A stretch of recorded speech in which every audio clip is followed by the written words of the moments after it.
कविताओं में से एक कविता है ये, जो मैं अपने भारत पे कविता लिखा हूँ।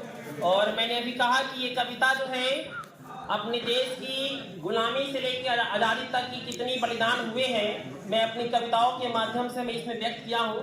और ये कविता जो है ऐसी मैं बहुत से लिखा हूँ, लेकिन इसमें मैं जो अपनी सच्चाई प्रकट की हूँ जो अपने देश की है, आप सभी शेष भारत, शेष भारत, अवशेष भारत, शेष भारत, अवशेष भारत, यह अपना देश भारत है। मैं इसमें शेष भारत, क्योंकि अपने देश से कितने देश अलग हुए हैं, इसलिए मैंने आज अपने देश के लिए बहुत ही दुर्भाग्य है और बहुत दुख होती है इस बात को बोलते हुए कि शेष भारत, अवशेष भारत, यह अपना देश भारत है, संपूर्ण विश्व में सबसे सर्वश्रेष्ठ भारत है। आज का भारत सिर्फ 3 अक्षरों का शब्द नहीं है। आज का भारत सिर्फ 3 अक्षरों का शब्द नहीं है, यह भारत करोड़ों युवाओं के संघर्ष का प्रतिफल है। आज का भारत सिर्फ 3 अक्षरों का शब्द नहीं है, यह भारत करोड़ों युवाओं के संघर्ष का प्रतिफल है। यह भारत करोड़ों बहनों के टूटी राखियों का प्रतिफल है। यह भारत करोड़ों माँ के कोखों के बलिदानों का प्रतिफल है। वाह, क्या बात। पता है जब देश गुलाम था तो कितनी माँ जो है ना अपने बच्चों को इस प्रकार भेज देती थी कि अपना मैं एक बेटा खोकर मैं अपना देश बचा लूंगा।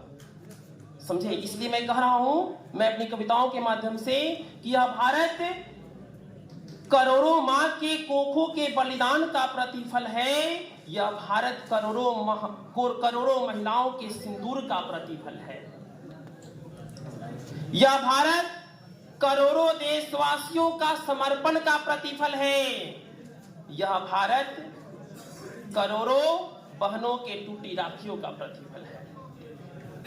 इस भारत की मिट्टी जो है, इस भारत की मिट्टी इसी प्रकार उर्वरक नहीं है।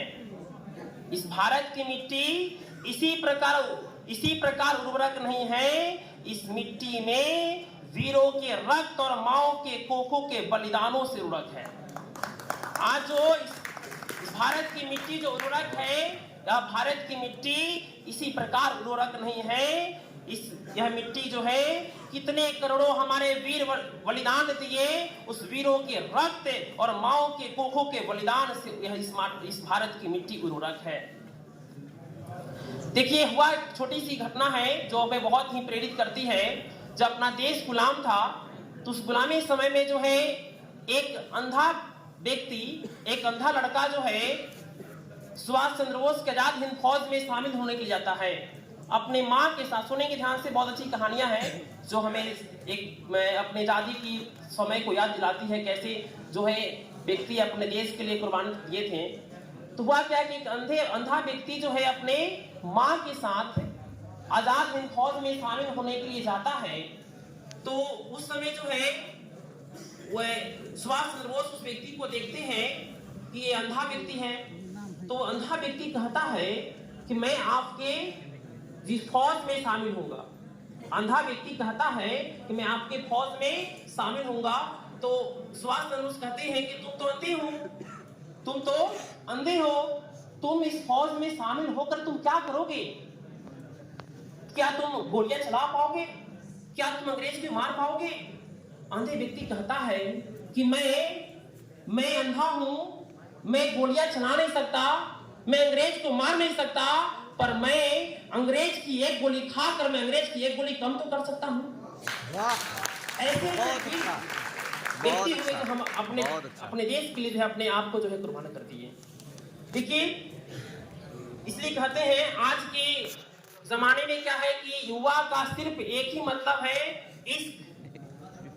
तो सबसे गलत परिभाषा हम लोग को सिखाई गई। युवा है बस इश्क करने की है, बस और कुछ नहीं। युवा हमारे भगत सिंह भी थे, युवा हमारे सुभाष चंद्र बोस भी थे। इसलिए जवानी सिर्फ इश्क लड़ाने की नहीं है, यही सवाल है, देश पर कुछ करने और कुछ मिटने और कुछ देश को बदलाव करने की भी है। बहुत अच्छा, बहुत अच्छा। बहुत बहुत धन्यवाद सर।